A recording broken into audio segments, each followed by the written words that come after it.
Cloud burst, तो जिसमें हम बादल फटना क्लाउड ब्रस्ट के बारे में जानेंगे और उसके इंपैक्ट के बारे में पढ़ेंगे। नेक्स्ट जो आज के लिए तीसरी न्यूज हो जाएगी वो आपदा प्रबंधन विधेयक आया है, डिजास्टर मैनेजमेंट के लिए बिल आई है जो डिजास्टर मैनेजमेंट एक्ट 2005 को क्या करेगी, अमेंडमेंट करेगी। नेक्स्ट एक न्यूज हो जाती है जिसमें डिस्कस किया गया है कि यूपीएससी के जो प्रिपरेशन कर रहे हैं उनको जो साइकोलॉजिकली और कितनी मेंटल प्रेशर का सामना करना पड़ रहा है, एक रिसर्च बेस्ड आर्टिकल है। नेक्स्ट हम देखेंगे झूमर नृत्य के बारे में, और आज का एडिटोरियल होगा रिलेटेड टू मनी बिल, और इसमें हम देखेंगे कि मनी बिल में सुप्रीम कोर्ट क्या है, एडिटोरियल जो है उसमें सुप्रीम कोर्ट ने एग्री हुआ है कि हम मनी बिल की रिलेटेड जो एलिगेशन है उस पे सुनने के लिए हम आगे कॉन्स्टिट्यूशनल बेंच का गठन करेंगे। तो देखते हैं, आज स्टार्ट करते हैं अपनी पहली न्यूज। आज की जो पहली न्यूज हो जाती है वो जैसा कि हमने बताया, स्टेट कैन सब classify supreme court for court और स्टॉप कोर्ट। तो सुप्रीम कोर्ट का अभी हाल ही में जो डिसीजन है, जो कल का डिसीजन था सुप्रीम कोर्ट का, वो किससे है, ये सब क्लासिफिकेशन से, किससे सब क्लासिफिकेशन करना है, सब क्लासिफिकेशन। अब सब क्लासिफिकेशन किसका, सब क्लासिफिकेशन है schedule caste and schedule tribes के लिस्ट में। अभी तक क्या था, ये एक लॉन्ग टर्म चल रहा, पिछले 25 वर्षों से डिबेट चल रहा है कि इसमें स्टेट के पास पावर है क्लासिफाई करने का कि नहीं है, और इस पे अभी हाल ही में जो डिसीजन आया है इसका हम एक पूरा इंपैक्ट हिस्टोरिकल से देख। तो स्टार्ट करते हैं आज पहला जो आर्टिकल है उसमें हम देखते हैं कि जो सुप्रीम कोर्ट का जजमेंट है, पहले तो ये देख लेते हैं जो अभी कल का जजमेंट है सुप्रीम कोर्ट का, उसको देख लेते हैं। तो जो जजमेंट है उसमें सुप्रीम कोर्ट क्या कहा है कि सुप्रीम कोर्ट की कॉन्स्टिट्यूशनल बेंच बैठ थी, कॉन्स्टिट्यूशनल बेंच में कितने 7 जजेस की बेंच थी ये, इसमें पहली चीज तो हमें जानना 7 जजेस की बेंच थी, और जिसकी अध्यक्षता खुद भारत के चीफ जस्टिस डीवाई चंद्रचूड़ कर रहे थे। और जो डिसीजन आया है ये 6:1 की मेजोरिटी से आया है, 6:1 की मेजोरिटी से आया है, ये पहली बात तो ये समझ लेना हो जाएगा। और जो जजमेंट में है क्या है, जजमेंट है कि जो स्टेट के पास पावर होगा क्या करने के लिए, सब क्लासिफिकेशन के, किसके लिए, सब क्लासिफिकेशन के बारे में बात हो रही है, सब क्लासिफिकेशन। और सब क्लासिफिकेशन किसना, शेड्यूल कास्ट की लिस्ट में और शेड्यूल ट्राइब्स की लिस्ट में। अब हम आगे इस पे डिटेल बढ़ते, ये तो हो गया जजमेंट की बात। अब यहाँ पे जो जजमेंट था उसमें जो हमारे चीफ जस्टिस हैं डीवाई चंद्रचूड़, उनका स्टेटमेंट है, उन्होंने कहा कि स्टेट को राइट है, स्टेट को क्या है, स्टेट को राइट होगा, स्टेट को राइट होगा किसके रिगार्डिंग, सब क्लासिफाई करने के लिए, सब क्लासिफाई कर सकते हैं, मतलब सब क्लासिफिकेशन जो स्टेट की शेड्यूल लिस्ट है, जो शेड्यूल लिस्ट है उसमें क्लासिफिकेशन करने के लिए सब क्लासिफिकेशन। और उनके क्या है, कम्युनिटी के जो, अगर हम बात कर रहे हैं कि पर्टिकुलर जो शेड्यूल कास्ट की कम्युनिटी या शेड्यूल ट्राइब्स की कम्युनिटी, उसकी कम्युनिटी में हम उसके बेस ऑन द बैकवर्डनेस, उसकी जो पिछड़ापन है, बैकवर्डनेस के बीच में पिछड़ापन के बेस पे हम क्या कर सकते हैं, सब क्लासिफिकेशन कर सकते हैं। ये तो मेन स्टेटमेंट हो गया। अब हम बात करते हैं इसके कि अगर हम संविधान में देखते हैं कि संविधान में हमारे जो रिजर्वेशन को लेके प्रोविजन है वो कहां से आता है, तो उसमें सबसे पहले देखते हैं तो आर्टिकल 14 को देखते हैं। तो आर्टिकल 14 क्या बात करता है, इक्वालिटी की बात करता है, equality before law, equality before law की बात करता है, इक्वालिटी बिफोर लॉ। फिर इसके बाद हम देखते हैं आर्टिकल 15 को, आर्टिकल 15 स्टेट को क्या करता है, प्रोहिबिट करता है डिस्क्रिमिनेशन से, और ये डिस्क्रिमिनेशन के बेसिस क्या होंगे, डिस्क्रिमिनेशन को प्रोहिबिट करता है, और ये डिस्क्रिमिनेशन के बेसिस क्या होंगे, on the basis of birth हो गया, बर्थ प्लेस हो गया, रिलीजन हो गया, कास्ट हो गया, इस तरीके से ये प्रोहिबिट करता है। फिर नेक्स्ट बात आती है आर्टिकल 16 की, आर्टिकल 16 की बात आती है। और आर्टिकल 16 क्या मैंडेट देता है स्टेट को, आर्टिकल 16 का क्या देता है, एक तरह से मैंडेट देता है स्टेट को, स्टेट क्या कर सकता है, स्टेट कर सकता है, प्रोवाइड कर सकता है इक्वालिटी। ये क्या है, इक्वालिटी प्रोवाइड करने के लिए क्लासिफिकेशन कर सकता है, मींस उनके लिए एक लेवरेज दे सकता है, किसके लिए, पब्लिक इंप्लॉयमेंट के लिए, पब्लिक इंप्लॉयमेंट के लिए। तो ये पब्लिक इंप्लॉयमेंट में इक्वालिटी की बात करता है, इक्वालिटी की बात करता है यहाँ पे पब्लिक इंप्लॉयमेंट में। फिर उसके आगे बढ़ते हैं, तो ये तो बात हो गई कि संविधान में यहाँ पे आर्टिकल 16, ये हुआ 16, यहाँ पे क्या बात की गई कि पब्लिक एम्प्लॉयमेंट के लिए, और यहाँ पे 15 में भी है, 15 में भी डिस्क्रिमिनेशन, और यहाँ पे जब बात होती है तो संविधान में कहा जाता है कि आर्टिकल 15(4) और 16(4) में हम क्या कर सकते हैं, पब्लिक एम्प्लॉयमेंट के लिए। अगर और आगे हम देखते हैं, अगर इसी को और देखते हैं तो इसमें देखते हैं आर्टिकल 15(4), आर्टिकल 15(4) और वहीं पे आर्टिकल 16(4), आर्टिकल 16(4) ये क्या करते हैं, एक तरह से सोशल और एजुकेशनल बैकवर्डनेस के बेस पे, social and educational, educational backwardness, educational पिछड़ापन जो है, बैकवर्डनेस, बैकवर्डनेस जो पिछड़ापन है, सामाजिक और आर्थिक पिछड़ापन के आधार पर किसके लिए यहाँ पे प्रोविजन करते हैं, शेड्यूल कास्ट और शेड्यूल ट्राइब्स के लिए। जहां शेड्यूल कास्ट के लिए 15% की रिजर्वेशन की बात की गई है, वहीं शेड्यूल ट्राइब्स के लिए 7% की बात की गई है। और ये हमारा रिजर्वेशन था जो हमारे संविधान के समय बात आई थी, और ये प्रोविजन जो किया गया था एक तरह से टेम्परेरी प्रोविजन था, जो कि 10 ईयर के लिए किया गया था। ये क्या किया गया था, 10 ईयर के लिए किया गया था। और एक तरह से यहाँ पे जब हम बात करते हैं कि यहाँ पे स्पेशल प्रोविजन की क्यों बात की गई है, क्योंकि ये एक तरह से इक्विटी स्टेब्लिश करने की बात की जा रही है, सोसाइटी में क्या तरह से इक्वालिटी स्टेब्लिश करने की बात, स्टेब्लिश करने के लिए प्रोविजन दिया गया। सोसाइटी में स्टेब्लिश क्योंकि क्योंकि हमारी सोसाइटी क्या थी, अनइक्वल सोसाइटी है, अनइक्वल सोसाइटी है, तो उसमें हम इक्विटी लाने के लिए यहाँ पे रिजर्वेशन की बात किया, जो कि 10 ईयर के लिए था। फिर आगे हम इसको बढ़ते जाते हैं, तो ये 1990 के डिकेड में, 1990 के डिकेड में जब मंडल कमीशन आता है, मंडल कमीशन आता है, और ये मंडल कमीशन रिकमेंड करता है, इसी के बेस पे अदर बैकवर्ड कास्ट को शामिल किया जाता है, ओबीसी कास्ट को शामिल किया जाता है, और इसको 27% का रिजर्वेशन दिया जाता है, 27% का रिजर्वेशन दिया जाता है। और फिर इसके आगे नेक्स्ट क्या आ जाता है, constitutional amendment act, constitutional amendment act कौन सा, 103, 103, कॉन्स्टिट्यूशनल अमेंडमेंट एक्ट 103, जो कि कब आया, 2019 में आया, 2019 में आता है, और 2019 में आता है, और एक 10% का रिजर्वेशन की प्रोविजन करता है, किसके लिए, इकोनॉमर वीकर सेक्शन के लिए, इकोनॉमिकली, जो इकोनॉमिकली वीकर सेक्शन है, यहाँ पे था सोशल और एजुकेशनल बैकवर्डनेस, और जो 10% दिया जा रहा है ये इकोनॉमिक बेस पे दिया जा रहा है, इकोनॉमिक वीकर सेक्शन के लिए आता है, वीकर सेक्शन के लिए आता है, और जो 10% यहाँ पे ये इसके लिए आ जाता है। ये तो हुआ हमारा प्रोविजन। और यहीं पे अगर रिजर्वेशन से रिलेटेड और देख रहे हैं तो इसके लिए यहाँ पे कैप भी डिसाइड की गई, और कैप डिसाइड करने के लिए एक बहुत लैंडमार्क जजमेंट आता है, एक महत्वपूर्ण लैंडमार्क जजमेंट आता है, जिसमें कहा गया कि 50% रिजर्वेशन, 50% मैक्सिमम रिजर्वेशन होगा, 50% मैक्सिमम रिजर्वेशन होगा। तो ये तो बात हुई रिजर्वेशन की। बट हम देखते हैं कि ये जो रिजर्वेशन था ये क्या सोसाइटी में इक्विटी लाने के लिए किया जा रहा था।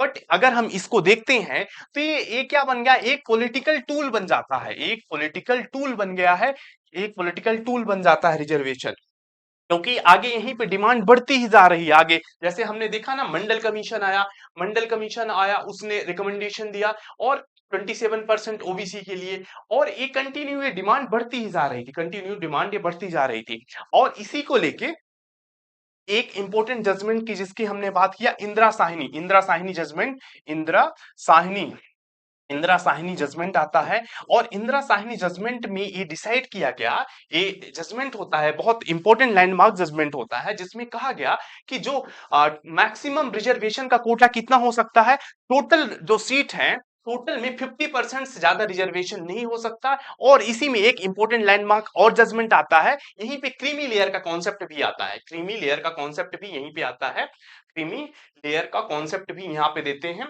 ये क्या करने के लिए, यही जो सब क्लासिफिकेशन ही है एक तरह से क्रीमी लेयर का कॉन्सेप्ट, और इसमें सब क्लासिफिकेशन क्रीमी लेयर किसके लिए बात की गई, यहाँ पे ओबीसी के लिए की गई।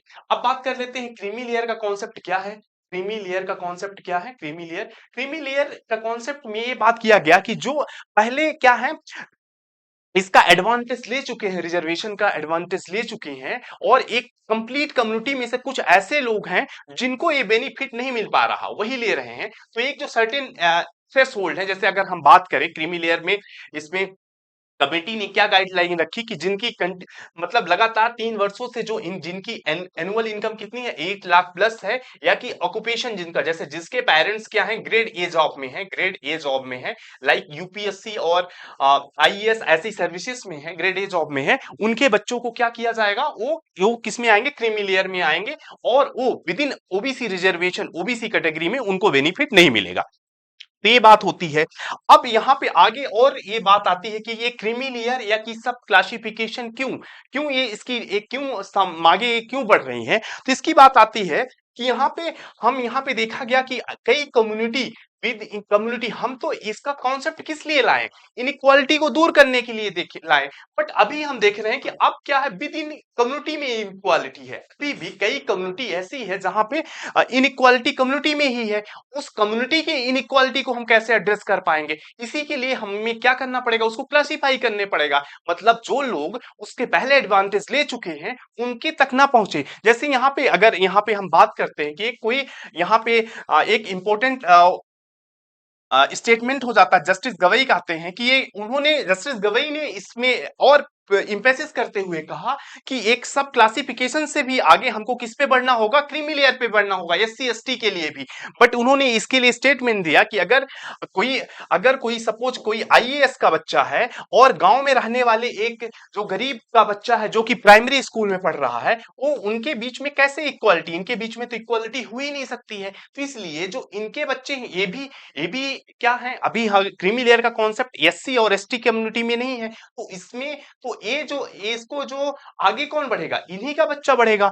तो इसलिए इसमें भी क्रीमी लेयर का कॉन्सेप्ट आना चाहिए, बट अभी क्रीमी लेयर का इसमें कॉन्सेप्ट नहीं है। अब हमने बताया कि क्रीमी लेयर का कॉन्सेप्ट इंदिरा साहनी जजमेंट से किसमें आया, ओबीसी में आता है।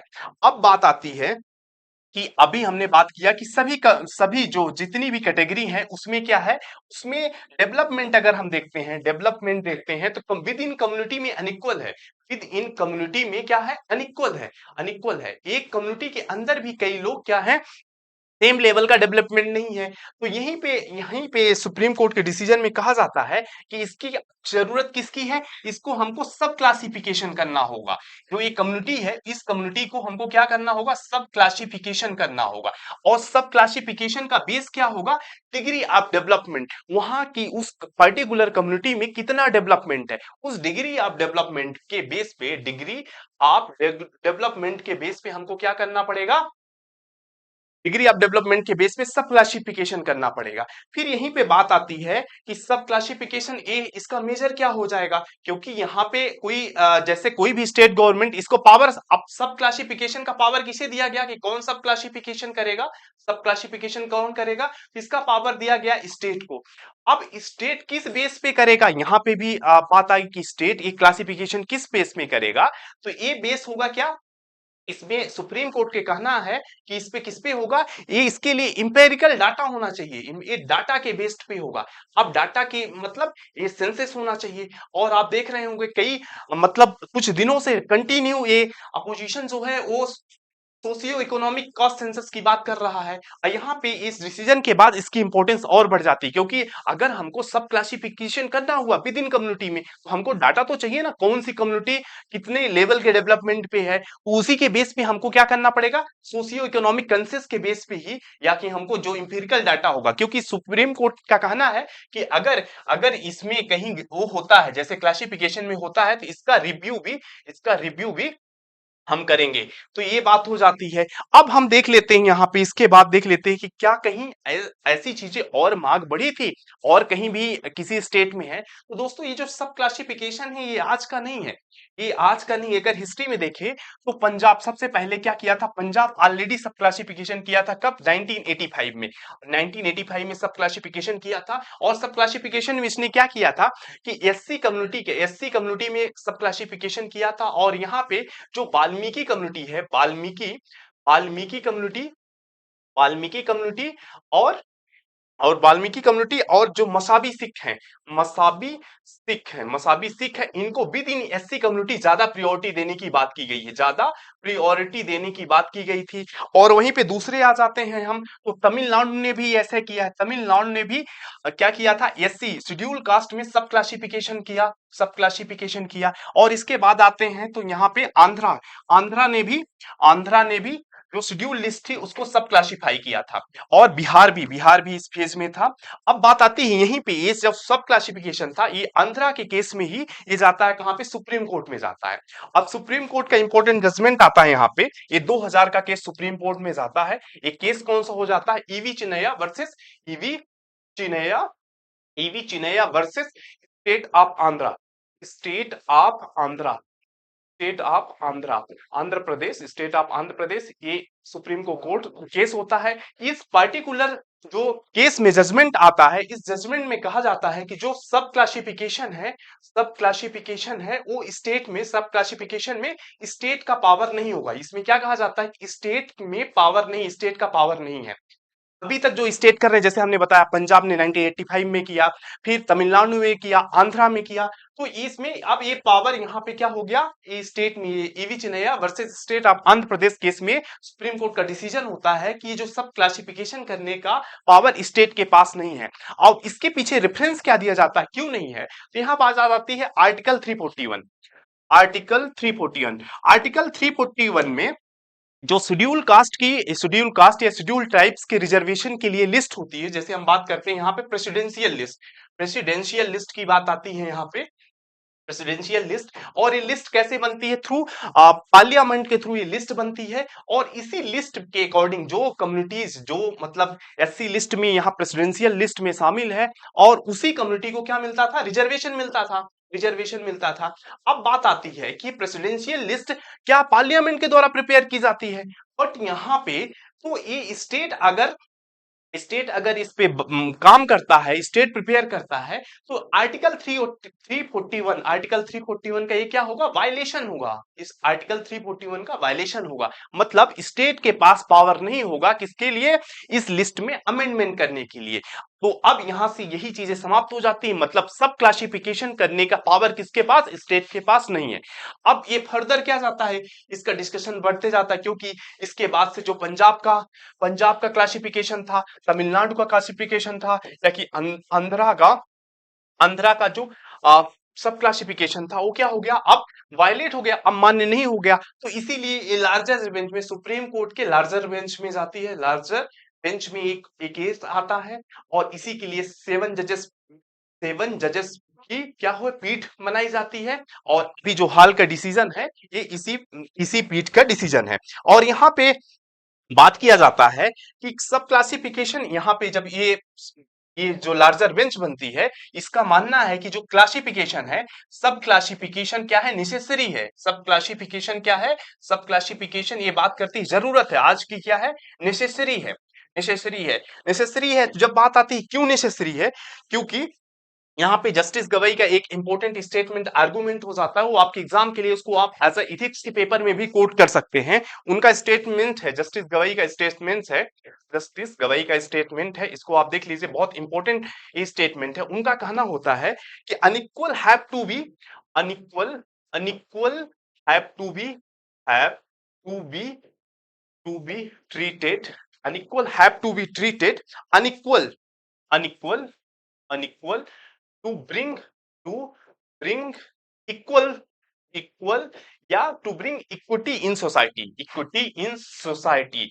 जो समाज में अनइक्वल है, उसके साथ अनइक्वल का भेदभाव करना होगा, तभी जो हमारा समाज है उसमें समता आ पाएगी। उनका कहना है कि जो अगर समाज में अनइक्वल है, उसके साथ हमको अनइक्वल का ही भेदभाव करना होगा, तभी इक्विटी आ जाएगी। इसका उन्होंने एग्जाम्पल, इसको आप इस जो इनका स्टेटमेंट है, आप इस इमेज से समझ सकते हैं। जैसे आज आप यहाँ पे देखते हैं, ये क्या है, इक्वालिटी और इक्विटी में आपको डिफरेंस समझ में आएगा, इसको आप देखेंगे तो इसका जो मेन रीजन आ जाता है, देखिए यहाँ पे क्या है, यहाँ पे ये स्पोर्ट्स, ये क्या है, मैच चल रहा है, और ये क्या है, इक्वालिटी है। यहाँ पे तीनों को क्या है, इक्वालिटी है, सबको क्या है, सबको बराबर ट्रीट किया जाता है, सबको इनइक्वालिटी, तीनों के लिए क्या है, इक्वालिटी है। बट ये इक्वालिटी में क्या, ये क्या है, ये तीनों अनइक्वल है ना, ये तीनों अनइक्वल है, इसको तो सॉरी, ये क्या है, अनइक्वल है। अब इक्वालिटी अगर अनइक्वल से हम अगर हमारी सोसाइटी अनइक्वल है और उसको हम इक्वालिटी का वो करेंगे तो इसका क्या होगा, इसका बेनिफिट नहीं मिलेगा। यहाँ पे हमको इक्विटी की जरूरत है। मींस जो अनइक्वल है, जैसे क्या है, ये अनइक्वल है, इनके साथ हमको अनइक्वली ट्रीटेड करना पड़ेगा। मतलब जो जिसके पास सुविधाएं नहीं है, जो आज तक डेवलपमेंट से जो डेवलपमेंटल एक्टिविटीज हुई हैं उसमें उनको बेनिफिट नहीं मिला है, तो उनको हमको ज्यादा बेनिफिट देना पड़ेगा। तब जब अब क्या होता है, यहाँ पे सब लोग क्या होते हैं, अब समता आएगी। तो कैसे समता आएगी, जब सबको जो अनइक्वल है उनके साथ अनइक्वल, जैसे इनको जरूरत नहीं है, इनको जरूरत नहीं है स्पेशल बेनिफिट के लिए, तो इनको बेनिफिट नहीं दी जा रही है। जिसको ज्यादा जरूरत है उसको ज्यादा दी जा रही है, जिसको उसके, यही तो बेस है, इसी का बेस है क्या, सब क्लासिफिकेशन का। क्योंकि एमंग एससी कम्युनिटी के भी बिटवीन में सारे तो इक्वल नहीं है। जो जो इक्वल नहीं है, जिनको जरूरत नहीं है, जो ऑलरेडी डेवलपमेंटल का पार्ट बन चुके हैं, उनके लिए उनके उनको उनको रिजर्वेशन या इनके लिए स्पेशल अफर्मेटिव एक्शन की जरूरत नहीं है। और जिनको जिनको नहीं मिला है उनकी अपेक्षा उनको मिलना चाहिए। तो ये प्रूव करती है उनके स्टेटमेंट को भी, और कैसे समाज में इक्विटी और रिजर्वेशन को कैसे हम एक्सप्रेस कर सकते हैं, इससे समझ सकते हैं। अब आगे देखते हैं हम, आगे के आगे देखते हैं। तो इसमें है, अब क्या हो गया, इस डिसीजन के पास जो ईवी चिन्नैया स्वामी जजमेंट था उसके जो विपरीत अब स्टेट के पास क्या है, पावर है। इसके लिए सब क्लासिफिकेशन के लिए स्टेट के पास पावर हो जाता है। और ये किस पे बेस पे सब क्लासिफिकेशन करेगा, तो हमने बताया है ये इंपेरिकल डाटा होगा, उस डाटा के बेस पे करेगा। और ये डाटा क्या होना चाहिए, ये डाटा प्रूव्ड होना चाहिए। नहीं तो क्या हो सकता है, अगर प्रूव्ड नहीं होगा तो इस पे क्या हो सकता है, जुडिशियल रिव्यू भी हो सकता है, जुडिशियल रिव्यू भी हो सकता है। तो ये बात होती है, इस तरीके से ये हमारा डिस्कशन कंप्लीट होता है। अब हम आते हैं अब आते हैं हम नेक्स्ट पे, नेक्स्ट न्यूज पे आज के देखते हैं। नेक्स्ट न्यूज क्या हो जाती है, ये उसके डिटेल है, इसको आप देख लीजिएगा। आज की नेक्स्ट न्यूज हो जाती है रिलेटेड टू क्लाउड बस्ट। ये क्या क्लाउड बस्ट है दोस्तों, आजकल तो डेली ये न्यूज आ रही है। ये बहुत ही इसको क्या कह सकते हैं, कहीं पे अभी हमने कल ही डिस्कस किया, किसके लिए, वायनाड का डिस्कस किया, दिल्ली का इंसिडेंट तो आप ही देख रहे हैं। अब क्या है, यहाँ पे शिमला और हिमाचल प्रदेश में और उत्तराखंड में कई जगह क्लाउड बस्ट देखा गया है। अब हमारे एग्जाम के पर्सपेक्टिव से हमारे लिए इंपॉर्टेंट क्या हो जाता है, क्लाउड बस्ट को समझना, इसकी प्रोसेस क्या होती है, इसका इम्पैक्ट क्या होता है और इससे हम कैसे बच सकते हैं। तो हम समझते हैं क्लाउड बस्ट को। क्लाउड बस्ट क्लाउड बस्ट को समझते हैं। अब बात आती है क्लाउड बस्ट है क्या। तो क्लाउड बस्ट क्या है दोस्तों, जब कभी शॉर्ट ड्यूरेशन में मतलब कम समय में ही, शॉर्ट ड्यूरेशन में ही क्या होती है, इंटेंस रेनफॉल होती है। क्या होती है, इंटेंस मतलब बहुत ज्यादा रेनफॉल होती है, इंटेंस रेनफॉल होती है, इंटेंस रेनफॉल होती है। और क्या होता है दोस्तों, और ये स्मॉल एरिया में होती है, स्मॉल एरिया में होती है, स्मॉल एरिया में, जब कम समय में, कम समय में, कम शॉर्ट ड्यूरेशन में, ये शॉर्ट ड्यूरेशन मतलब 1 से 1.5 घंटे के अंदर, आधा से मिनिमम 30 मिनट टू 60 मिनट या 60 to 120 मिनट की बिटवीन में अगर इंटेंस रेनफॉल हो रही है किसी शॉर्ट ड्यूरेशन में, मतलब किसी स्मॉल एरिया में, तो उसको क्या बोलते हैं, उसको क्लाउड बस्ट बोलते हैं दोस्तों। और एक क्लाउड बस्ट है क्या, तो ये क्या है, एक वेदर फिनोमेना है। ये क्या है, एक वेदर फिनोमेना है, मौसमी परिघटना है। वेदर क्या है, फिनोमेना है, वेदर फिनोमेना है, मौसमी परिघटना है। ये पहली चीजें देख लेते हैं। और ये क्या होता है, इसका ये होता है अनएक्सपेक्टेड होता है। जैसे हम अगर हम यही बात करें कि क्लाउड बस्ट, अगर हम बात करें क्लाउड बस्ट को और रेनफॉल को, क्लाउड बस्ट वर्सेस रेनफॉल में हम देखते हैं, रेनफॉल में, तो क्लाउड बस्ट क्या होता है, क्लाउड बस्ट क्या होता है, ये अनएक्सपेक्टेड होता है, अनएक्सपेक्टेड हो जाता है। ये क्या है, अनएक्सपेक्टेड हो जाता है। वहीं अगर हम रेनफॉल करते हैं, तो रेनफॉल क्या होता है, रेनफॉल अगर हम बात करते हैं तो ये क्या होता है, जब हमारा क्या होता है, ये एक ड्यू टू कंडेंसेशन होता है। तो जब हमारा बादल कंडेंस होता है over the period of time, और वाटर क्या होता है, क्लाउड से क्या होता है, जब हम बात करते हैं क्लाउड से क्लाउड से ये क्या होता है, वाटरफॉल होता है, वाटरफॉल होता है। तो उसको हम क्या बोलते हैं, रेनफॉल बोलते हैं। वहीं अगर हम क्लाउड बस्ट की बात करते हैं तो ये क्या होता है, अनएक्सपेक्टेड होता है।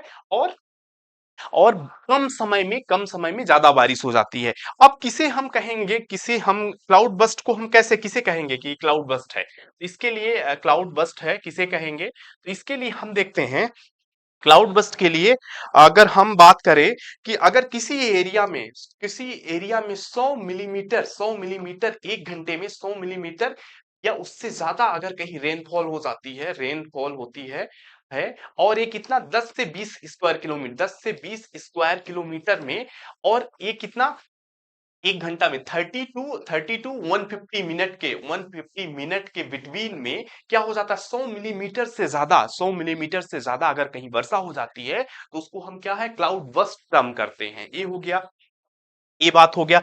अब इसका इंपैक्ट क्या होता है अगर हम देखें कि क्लाउड बस्ट का इंपैक्ट क्या होता, सॉरी, क्लाउड बस्ट का इंपैक्ट क्या होता है दोस्तों, तो इससे क्या होती है, जब हम बात कर रहे हैं कि 100 मिलीमीटर से ज्यादा कितना एक घंटे में ही बारिश होगी तो क्या आ जाएगा, फ्लैश फ्लड होगी, वहां पे क्या हो जाएगी, फ्लैश फ्लड हो जाएगा, बाढ़ की समस्या हमको देखने को मिलेगी। और क्या मिलेगी, जैसे अभी वहां पे हुआ, कहां पे, वायनाड में हुआ, लैंडस्लाइड की समस्या होगी। और क्या होगा, इसका इंपैक्ट क्या होगा, मड फ्लो होगा, मड फ्लो हो जाएगा। और क्या हो जाएगा, लैंड केविंग होती है, मतलब जमीन क्या होती है, जमीन धंसना चालू कर देती है, लैंड केविंग होती है, तो इसका इंपैक्ट हो जाता है, फ्लैश फ्लड आ जाती है, लैंडस्लाइड हो जाती है, मड फ्लो हो जाता है, मतलब कीचड़ बहने लगता है। और क्या हो जाता है, लैंड केविंग होती है, मतलब जमीन धंसने लगती है, तो इसका इंपैक्ट हो जाता है। अब हम बात करते हैं कि इसको हम कैसे, अगर इसका वे क्या है, वे अगर हम देखें इसका वे फॉरवर्ड क्या है, कैसे हम इसको कम कर सकते हैं, तो सबसे पहले हमको अर्ली वार्निंग सिस्टम में काम करना पड़ेगा, क्योंकि अर्ली वार्निंग सिस्टम को और इंश्योर करना पड़ेगा जिससे हम पहले पता लगा सके कि क्लाउड बस्ट होने वाला है। अभी भी जो हमारा अर्ली वार्निंग सिस्टम है, हम ये तो रेड अलर्ट तो जारी करते हैं, बट ये नहीं पता होता कि कितनी मात्रा में वहां पे बारिश होगी, इसको डिसाइड नहीं किया जा सकता। और जो अर्ली वार्निंग सिस्टम है वो लार्ज एरिया के लिए है, ये तो क्या, ये 10 से 20 स्क्वायर किलोमीटर में है, ये नहीं किस प्लेस पे कितनी बारिश हो जाएगी इसको आइडेंटिफाई नहीं कर पा रहे हैं। तो इसको हमको पहली चीज क्या होना, अर्ली वार्निंग सिस्टम पे और काम करना होगा। और दूसरी चीज क्या होती है, हमको कम्युनिटी में अवेयरनेस बढ़ाना होगा, कम्युनिटी में अवेयरनेस बढ़ाना होगा। अब अवेयरनेस बढ़ाने का मतलब वहां के लोगों को क्या करना, और अवेयर करना ऐसी घटनाओं के, और उसमें क्या करना, उसके बचाव के लिए वो क्या कर सकते हैं, बचाव के लिए क्या कर सकते हैं, और उनको, और वो कैसे एक दूसरे को सहयोग कर सकते हैं, इसमें डिफरेंट वर्कशॉप के बेसिस पे हम वहां पे वर्कशॉप लगा के लोगों को ट्रेन कर सकते हैं कि आपस में कैसे इन परिस्थितियों में हम कैसे बचे, तो ये हो सकता है। और हम क्या कर सकते हैं, और जो हमारा बेसिक इंफ्रास्ट्रक्चर है उस पे काम करना होगा। बेसिक इंफ्रास्ट्रक्चर जैसे हम, जो वहां पे ऐसे क्षेत्र जो हैं वहां पे हमको, जो हमारे इंफ्रास्ट्रक्चर है जैसे रेल रोड बिल्डिंग्स हो गया, वो उसके मापदंड पे बनाना होगा जिससे इन सारी परिस्थितियों को वो क्या कर सके, सहन कर सके। जैसे हम देखते हैं थोड़ी सी बारिश हुई तो क्या होने लगता है, हमारे यहाँ ओवरफ्लो होने लगता है, मींस रोड बहने लगती है, तो उस पे इंफ्रास्ट्रक्चर पे हमको उस वहां की परिस्थितियों के अनुसार काम करना होगा। ये तो बात हो गया। और ये देख लेते हैं, ये हो गया हमारा क्लाउड बस्ट। हमने देखा क्लाउड बस्ट क्या होता है, एक शॉर्ट ड्यूरेशन में जब इंटेंस रेनफॉल हो जाती है, 100 मिलीमीटर से ज्यादा एक घंटे के अंदर वर्षा हो जाती है, उसको क्लाउड बस्ट हम कर देते हैं हम। और आगे डिटेल हमने देखा ही है, ये चीज आगे, आज की आगे ये हो गया, ये हमारा कंप्लीट न्यूज हो गया। यहाँ पे हम देख लेते हैं जैसे क्या होता है, सपोज ये ज्यादातर हमको कहाँ पे देखना पड़ता है, हिली एरिया में। हिली एरिया जो होती है हमारी, पहाड़ी क्षेत्र जो होता है वो ज्यादा इंपैक्टेड होता है। जैसे अगर हम बात करें वहां पे क्या होती है, इसका इंपैक्ट ज्यादा पड़ता है, लैंडस्लाइड की समस्याएं वहां बनी रहती। अगर हम यही बात करें कि लैंडस्लाइड से, तो पूरा हमारा जो हिमालयन क्षेत्र है, हिमालयन क्षेत्र की बात करें हम, या तो नॉर्थ ईस्ट की बात करते हैं हम, नॉर्थ ईस्ट का क्षेत्र हो जाता है हमारा, या कि हमारा वेस्टर्न घाट का क्षेत्र हो जाता है, वेस्टर्न घाट का क्षेत्र हो जाता है, ये क्या है, वैसे ही लैंडस्लाइड प्रोन एरिया है। यहाँ पे अगर इंटेंस रेनफॉल हो जाती है तो यहाँ पे ये चीजें देखने को मिल जाती है हमको, यहाँ देखते हैं।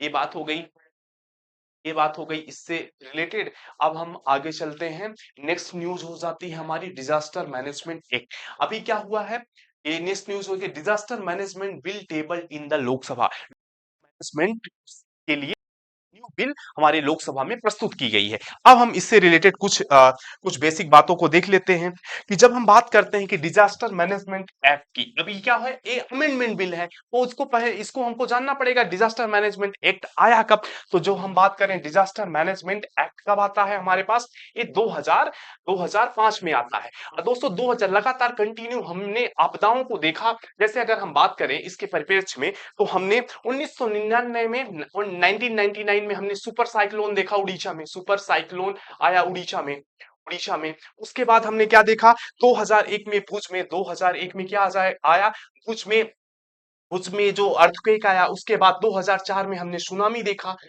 देखा। इसके पहले तक इन जो घटनाएं हो गई, इसकी घटनाओं के पहले तक हमारे पास डिजास्टर मैनेजमेंट के लिए एक्ट नहीं था। तो हम कैसे काम करते थे, यहां तक जो हमारा काम करने का तरीका था वो रिएक्टिव था, मतलब कोई घटना घट गई उसके बाद हम एक्शन लेते थे। रिएक्टिव था। अभी काम करने का तरीका क्या था, रिएक्टिव था। फिर इसी को ध्यान में रखते हुए हमने 2005 में क्या लाया, डिजास्टर मैनेजमेंट एक्ट लाया। अब इसमें कार्य करने का तरीका क्या हो गया, ये प्रोएक्टिव हो गया। इसमें हम प्रोएक्टिव है। प्रोएक्टिव कहने का मतलब हम पहले क्या करते हैं, जो ऐसी घटनाएं होने वाली हैं उसके लिए हम प्लान करते हैं। अगर ऐसी घटना हो गई तो उसके मिटिगेशन प्लान क्या होंगे, और वहां पे कहां कहां पे ये ऐसी घटनाएं घट सकती हैं उसका पहले ही एक मैप डिसाइड कर लेना। ये था मुख्य डिजास्टर मैनेजमेंट एक्ट 2000, जो 2005 का काम है।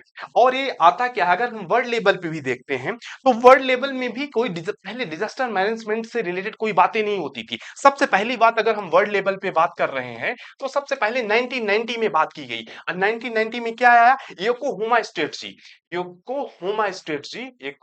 स्ट्रेटजी आई, जिसको क्या यूएन के द्वारा लाया गया है, यूएन के द्वारा लाया गया। उसके बाद क्या हुआ, उसके बाद अगर हम बात करते हैं 2005 में ह्यूगो फ्रेमवर्क आया। क्या आया, ह्यूगो ह्यूगो फ्रेमवर्क आया। इसी ह्यूगो फ्रेमवर्क में कहा गया कि जितने भी नेशन है उस सभी नेशन के पास क्या होना चाहिए, डिजास्टर मैनेजमेंट के लिए एक अपना एक्ट होना चाहिए, उसके लिए अलग सिस्टम होना चाहिए। इसी से प्रेरित और इसी के बेस पे हमने, इसी के जो कॉन्सेप्ट था लेके हमने 2005 में डिजास्टर मैनेजमेंट एक्ट बनाया। ये हुई पहले की बातें। अब बात आ जाती है कि हमने हमने अभी क्या अमेंडमेंट जो हम कर रहे हैं तो उसमें अमेंडमेंट क्या कर रहे हैं। तो अब हम देख लेते हैं कि जो हम अमेंडमेंट कर रहे हैं, जो हम बिल लाए हैं, इस बिल में क्या प्रपोजल है। तो अमेंडमेंट के प्रपोजल को देख लेते हैं, इसमें नया क्या कर रहे हैं इसको देख लेते हैं। अमेंडमेंट के प्रपोजल में सबसे पहले हम क्या कर रहे हैं, नेशनल और स्टेट के लेवल पे, राष्ट्रीय, नेशनल नेशनल और फिर स्टेट के लेवल पे अलग अलग हम क्या करेंगे, एक डाटा सेंटर बनाएंगे। क्या बनाने की बात कर रहे हैं इस बिल में, एक डाटा सेंटर प्रपोज करने की बात की गई है। अब इस डाटा सेंटर में हम क्या करेंगे, लोकल बेसिस पे डाटा, जो लोकल बेसिस पे हम क्या करेंगे, डाटा को एकत्र करेंगे। और उसी डाटा के बेस पे हम क्या करेंगे, जो लोकल बेस पे डाटा होगा उसी के बेस पे हम क्या करेंगे, उसी के बेस में हम रिस्क असेसमेंट करेंगे कि कितने रिस्क क्या हो जाए, क्या हो सकती है। और क्या करेंगे, उसी में हम एक जो वर्नेबिलिटी प्रोफाइल बनाएंगे। मतलब कोई भी, जैसे अगर हम बात करते हैं अभी वायनाड में लैंडस्लाइड आई, तो वहां वो कितना वनरेबल हो सकती है उसकी एक प्रोफाइल बनाएंगे हम उसी डाटा सेंटर के बेस पे। और एक पर्टिकुलर एक जहां पे वो डिजास्टर प्रोन एरिया है उसके लिए हम एक अलग अपना प्लान बनाएंगे। तो जो न्यू डिजास्टर मैनेजमेंट बिल है, तो पहला प्रपोजल ये हो गया। और दूसरा प्रपोजल क्या है इसमें, दूसरा प्रपोजल है सिटीज के लिए। हमारी जो सिटीज हैं, ज्यादातर सिटीज क्या है, वनरेबल हैं। मतलब कहीं भी जो इतने वनरेबल क्यों है, क्योंकि हमारी पॉपुलेशन डेंसिटी के कारण, हमारी पॉपुलेशन डेंसिटी इतनी ज्यादा है कि वो उस जो जब डिजाइन हुआ था शहर, तो उस उस पॉपुलेशन के लिए हुआ था। बट आज पॉपुलेशन इंक्रीज होने के कारण वो सिटी वर्नेबल हो गई हैं। इसी को ध्यान में रखते हुए न्यू जो लाया गया है, तो उसमें अर्बन डिजास्टर मैनेजमेंट अथॉरिटी एक क्रिएट करने की बात की जा रही है। जो नया बिल होगा उसमें अर्बन डिजास्टर मैनेजमेंट अथॉरिटी की बात की जा रही है। अब ये अर्बन डिजास्टर मैनेजमेंट अथॉरिटी का रोल क्या होगा, ये जितनी भी कैपिटल सिटीज हैं हमारे, जितनी भी कैपिटल सिटीज हैं उस सारी सिटी में एक अपना डिजास्टर मैनेजमेंट के लिए क्या होगी, अथॉरिटी होगी। प्लस ऐसे म्युनिसिपल कॉर्पोरेशन जो बड़े हैं, जहां पे एक लेवल से ज्यादा पॉपुलेशन है, वहां के लिए भी अर्बन डिजास्टर मैनेजमेंट अथॉरिटी होगी। ये हमारा दूसरा प्रपोजल है। और तीसरा प्रपोजल क्या है? तीसरा प्रपोजल इस बिल में है जो हमारे नेशनल डिजास्टर मैनेजमेंट अथॉरिटी, और इसी तरीके से इस 2005 के एक्ट से हमने बनाया था एक नेशनल लेवल पे नेशनल डिजास्टर मैनेजमेंट अथॉरिटी, और स्टेट के लेवल पे स्टेट डिजास्टर मैनेजमेंट अथॉरिटी, ये दोनों बनाया था। बट ये जो हमारा डिजास्टर प्लान बनता था, अगर हम बात करें कि जो हमारा प्लान बनता था, वो प्लान इन अथॉरिटी के द्वारा नहीं बनाया जाता था, वो एग्जीक्यूटिव के माध्यम से बनाया जाता। अगर नेशनल प्लान हम बात करें डिजास्टर मैनेजमेंट के, तो नेशनल एग्जीक्यूटिव कमेटी बनाती थी। और ऐसे ही स्टेट डिजास्टर मैनेजमेंट की बात करें, पर्टिकुलर वो स्टेट का डिजास्टर मैनेजमेंट जो प्लान होता था, वो स्टेट डिजास्टर मैनेजमेंट के लिए एक जो एग्जीक्यूटिव कमेटी होती थी वो बनाती थी। फिर बात आती है कि जो एनडीएमए या कि एसडीएमए का क्या रोल होता था, जो जो प्लान बने उस प्लान को केवल अप्रूव करने की काम होता था। तो जो बात कर पहले की, हम 2005 के एक्ट की बात बता रहा हूँ, तो इसमें जो एनडीएमए या कि एसडीएमए होता था, वो प्लान खुद नहीं बनाता था, एग्जीक्यूटिव कमेटी के द्वारा बनाया जाता था। और एग्जीक्यूटिव कमेटी में कौन शामिल होते थे? तो सेक्रेटरीट लेवल के ऑफिसर शामिल होते थे। इसमें जैसे होम सेक्रेटरी हो गया, और अर्बन अफेयर के जो सेक्रेटरी हो गए, वो होते थे। वो कई सेक्रेटरी मिलके ये प्लान बनाते थे, और वो प्लान दिया जाता था नेशनल डिजास्टर मैनेजमेंट अथॉरिटी को, और स्टेट के लेवल में स्टेट डिजास्टर मैनेजमेंट अथॉरिटी को, और ये इसको क्या करते थे? अप्रूव करते थे।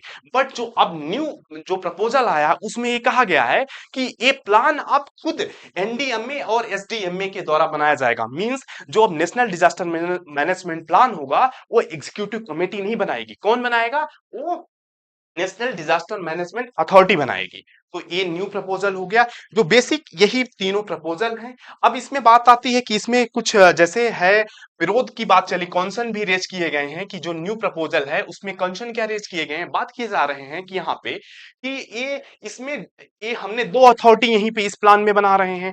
तो एक तो हो गया अर्बन अथॉरिटी, दूसरा स्टेट डिजास्टर मैनेजमेंट प्लान के लिए एक अलग अथॉरिटी बनाने की बात कर रहे हैं। तो यहाँ पे कंसर्न इस बात पे दिया जा रहा है कि हम पहले से ही दो अथॉरिटी काम कर रही थी, और दो अथॉरिटी और हमने बना दिया। अब जब जैसे डिजास्टर तो होता है, अनसर्टेन होता है ना, पता नहीं होता है कब होगा, उस समय अब डिसीजन मेकिंग में प्रॉब्लम होगी, क्योंकि सारी अथॉरिटी को एक बार खुद सब को कॉन्शन करना पड़ेगा चीजों को, और जब सारी एग्री होंगी तभी क्या किया जाएगा, तभी उस पर आगे एक्शन लिया जाएगा। तो ज्यादा अथॉरिटी होने से एक्शन में देरी होगी, ये इसके लिए कॉन्सर्न व्यक्त किया जा रहा है। तो ये हो गया इस न्यूज से रिलेटेड डिस्कशन।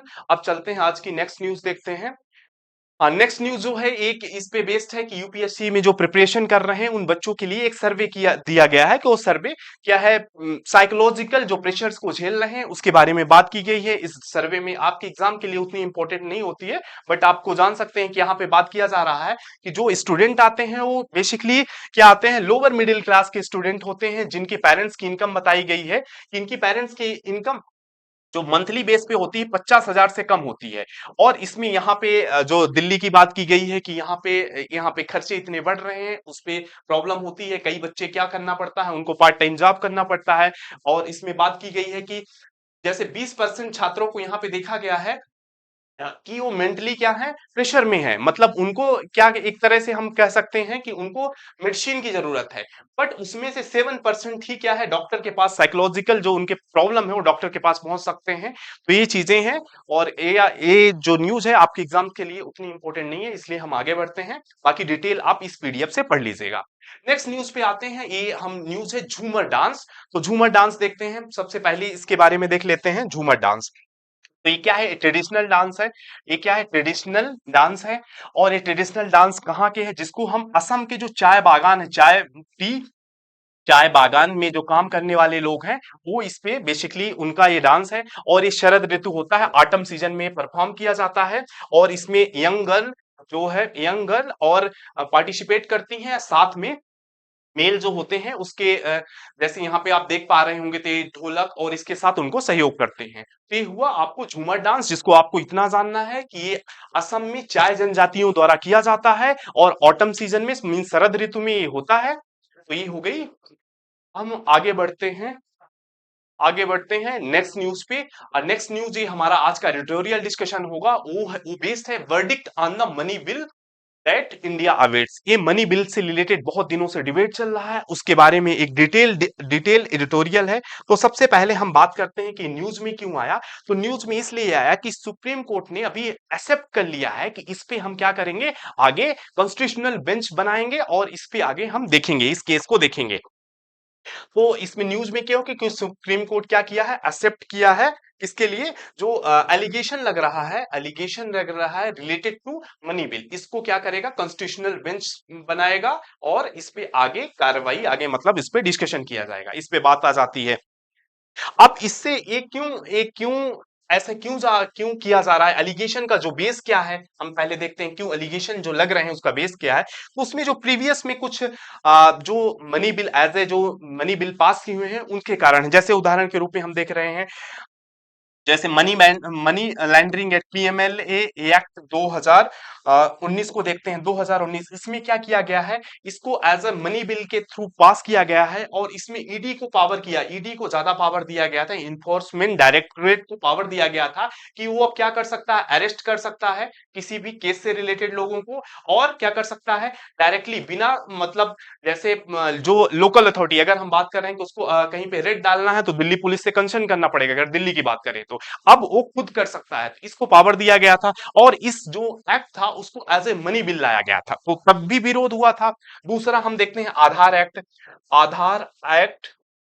2016, आधार एक्ट 2016 को भी as a money bill pass किया गया था और इसमें गवर्नमेंट का तर्क क्या है कि इससे हम क्या है, डायरेक्ट बेनिफिट ट्रांसफर स्कीम को लागू कर रहे हैं और डायरेक्ट बेनिफिट जो ट्रांसफर है लोगों तक हम पहुंचाने के लिए आधार का जो बेस है वो डीबीटी का है, और डीबीटी में जो पैसा जा रहा है कंसोलिडेटेड फंड ऑफ इंडिया से जा रहा है। अब कोई भी चीज अगर कंसोलिडेटेड फंड ऑफ इंडिया से जाता है, भारत की संचित निधि से जाता है, तो मनी बिल का केस हो जाता है।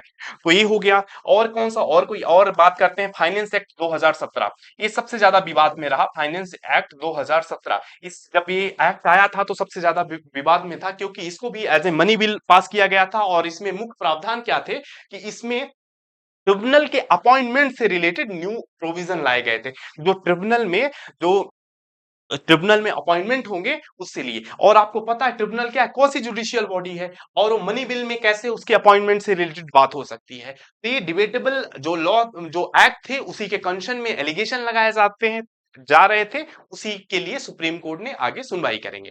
अब आपके एग्जाम के पर्सपेक्टिव से यहाँ पे आपको जानना हो जाता है कि मनी बिल है क्या, तो इसके बारे में हम देख लेते हैं। तो हम सबसे पहले ये देखते हैं कि इसमें क्यों मनी बिल के लिए लाया जाता था, क्यों मनी बिल, इसको जैसे हम बात करें पीएमएलए एक्ट को क्यों मनी बिल लगाया गया, तो इसको सबसे जो यहाँ पे ये बेनिफिट क्या मिलता था, इसके जो बिल को पास करने के तरीके से। जैसे अगर हम बात करें कि प्रोसीजर के कारण, जैसे यहाँ पे क्या होता था, कोई बिल अगर मनी बिल है तो वो क्या हो सकता था, वहां पे लोकसभा को ओवरराइडिंग पावर हो जाती थी, ओवरराइडिंग पावर मिल जाती थी। ओवरराइडिंग पावर मतलब उस बिल से, जैसे राज्यसभा में उस बिल का डिस्कशन नहीं होता था, राज्यसभा में केवल उसको, राज्यसभा के पास मनी बिल के केस में कितना, केवल 14 डेज का होता है, 14 डेज में उसको होता है। और 14 डेज पे जो भी उसको अगर वो कोई रिकमेंडेशन देता है, वो रिकमेंडेशन मानना या ना मानना इस पे हो जाता है, लोकसभा पे होती है। तो मेन रीजन ये है। और इस प्रोसीजर की बात कहां पे होती है, तो आर्टिकल 109 में इस प्रोसीजर की बात होती है कि जो मनी बिल होगा उसको क्या होगा, लोकसभा में ओवरराइडिंग पावर होगी, आर्टिकल 109 में बात किया गया है। और ये भी जानना जरूरी है कि मनी बिल को कैसे डिसाइड करेंगे कि मनी बिल है कौन। मनी बिल के बारे में अगर हम बात करें कि मनी बिल कौन सी होगी, तो इसमें मात्र जो स्पीकर होंगे, स्पीकर जो लोकसभा के अध्यक्ष होंगे उनका एक्सेप्टेंस, मतलब स्पीकर का एक्सेप्टेंस, अगर किसी बिल को वो एक्सेप्ट करते हैं एज ए मनी बिल, तो उसको मनी बिल की तरह टर्म की जाएगी। अब हम आगे देखते हैं, मनी बिल के बारे में बात कर लेते हैं। तो मनी बिल का प्रावधान कहाँ पे है, ये संविधान में सबसे पहले हमको ये जानना होगा। तो जो मनी बिल का प्रावधान है वो संविधान में आर्टिकल 110 में उल्लेख है, और इसमें सब प्रोविजन देखिए ए टू एफ, ये 6 कंडीशन दिया हुआ है ए टू एफ में। वो कंडीशन अगर फुलफिल होती है तो वो बिल क्या है, मनी बिल के लिए टर्म किया जाएगा। इसमें 6 कैटेगरीज है, इस 6 कैटेगरी को कोई भी बिल अगर इस 6 कैटेगरीज में आती है तो मनी बिल की तरह हम ट्रीट करेंगे। और यहाँ पे बात की जा रही है, दूसरी बात की जाती है कि ये अनकॉन्स्टिट्यूशनल कैसे हो जाता है, इसकी बात की जाती है। क्यों इसमें एलिगेशंस क्यों लग रहे हैं? क्योंकि यहाँ पे बात कर सकते हैं कि राज्यसभा को ये क्या कर रहा है, राज्यसभा पे ओवरराइडिंग पावर किस पे मिल जा रही है, लोकसभा को मिल जा रही है। तो राज्यसभा को यहाँ पे नहीं है। पर राज्यसभा क्या है, राज्यसभा क्या स्टेट का रिप्रेजेंटेशन करता है। राज्यसभा जो है स्टेट का रिप्रेजेंटेशन करता है, स्टेट का रिप्रेजेंटेशन करता है।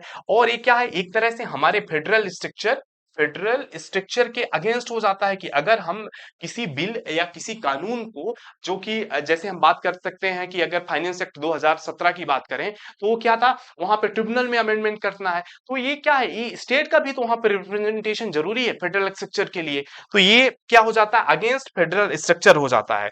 और इसकी बात किया जाता है कि अगर हम ऐसा करते हैं तो हम कॉन्स्टिट्यूशन को क्या कर रहे हैं, हम अपने संविधान को अंडरमाइन कर रहे हैं, अंडरमाइन कर रहे हैं, उसको कम कर रहे हैं। तो इसी को, ये जो मूल बातें थी तो इस आर्टिकल में यही थी। अब इस पे आगे क्या होगी, आगे सुनवाई होगी और इससे रिलेटेड आगे जजमेंट आएगा तो हम देखेंगे। ये हुआ आज का एडिटोरियल, और इसमें आप यहाँ पे देख सकते हैं, यहाँ पे प्रोविजन और मेंशन हुए हैं, तो इसको आप हमारे इस पीडीएफ से पढ़ सकते हैं। और नेक्स्ट जो हमारा आज का स्टैटिक कोर्स में है उसमें हम देखेंगे financial action task force, financial action task force. इसको देखते हैं। सबसे पहले हमको बात आती है इसका गठन कब हुआ, तो इसका गठन हुआ था 1989 में। आज इसके 35 वर्ष पूरे हो चुके हैं, इस वजह से न्यूज में था। और ये क्या है, इंटर गवर्नमेंटल बॉडी है, आपको पता होना चाहिए। अंतर सरकारी क्या है, संगठन है, इंटर गवर्नमेंटल बॉडी है। और इसका मुख्यालय कहाँ, तो इसका हेडक्वार्टर हमको कहाँ मिल जाता है, पेरिस में देखने को इसका हेडक्वार्टर मिल जाता है। और वर्तमान में इसके सदस्य कितने हैं, तो टोटल 40 सदस्य हैं। ये बात हो गई। और अब बात करते हैं कि जो फाइनेंशियल एक्शन टास्क फोर्स है इसका गठन किस वजह से हुआ। तो जो फाइनेंशियल एक्शन टास्क फोर्स है, हमने बताया 1989 में G7 की, ड्यूरिंग G7 का क्या हो रहा था, G7 की मीटिंग के दौरान ही ये किसके लिए काम करने की मुख्यतः जब बात आई कि मनी लॉन्ड्रिंग और आतंकवाद को वित्त पोषण जो है, आतंकवाद के वित्त पोषण को कमी करने के लिए और उस पर निगरानी रखने के लिए इस संस्था का गठन किया गया। तो ये हुई मूल बातें फाइनेंशियल एक्शन टास्क फोर्स से रिलेटेड। इस तरीके से दोस्तों आज का हमारा ये डिस्कशन समाप्त होता है। आपको बहुत बहुत धन्यवाद, थैंक यू सो मच। और जैसा आपको पता है इसकी पीडीएफ हमारे टेलीग्राम चैनल ISPCS मेंटोर में होगी, वहां पे आपको हिंदी और इंग्लिश दोनों की पीडीएफ मिल जाएगी, तो आप वहां से डाउनलोड करके और इसकी डिटेल्ड पढ़ सकते हैं। तो आज के सेशन के लिए आपको बहुत बहुत धन्यवाद, थैंक यू सो मच।